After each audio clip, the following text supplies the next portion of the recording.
खोर्धा जिला बेगुनिया ब्लॉक अंतर्गत पोड़ाढ़ी ग्राम पंचायत अधीनस्थ तलगढ़ सरकारी उच्च प्राथमिक विद्यालय रे आम संस्कृति आम शिक्षण सामग्री प्रदर्शनी उत्सव एक कर्मशाला प्रधान शिक्षक प्रशांत कुमार जगदेव अध्यक्षतार अनुष्ठित हो जाइछि। मुख्य अतिथि भाव शिक्षाविद प्राक्तन अध्यक्ष रंकनिधि बलियार सिंह, सम्मानित अतिथि भाव दुर्योधन विश्वाल, परिचालना कमिटी अध्यक्षा लक्ष्मीप्रिया बलियार सिंह, शिक्षक अखिलेश महापात्र प्रमुख उपस्थित रही आम संस्कृति संबंध में आलोकपात करथिले। प्राय 46 जन छात्र छात्री सोलो कागज, माटी पट्टा कागज, कपड़ा तैयारी विभिन्न प्रकार सामग्री आनी प्रदर्शित करथिले।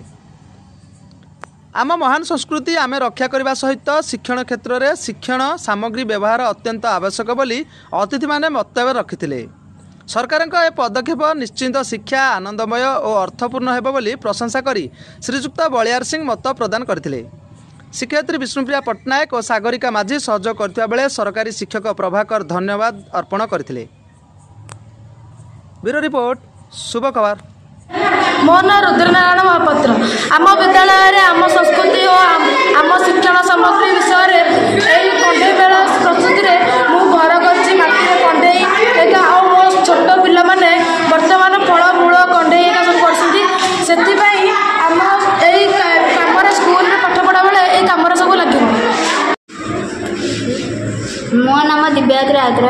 आज आम विद्यालय शिक्षणपूर्ण जिनस बनाने पिलाने कागज पट्टा माटी तैयारी कर वस्तु आनी और यह 35 और 36 जन पिला आनी। आज आम विद्यालय हो मत बहुत खुशी लगुच। मो नाम सुमन बलियार सिंह।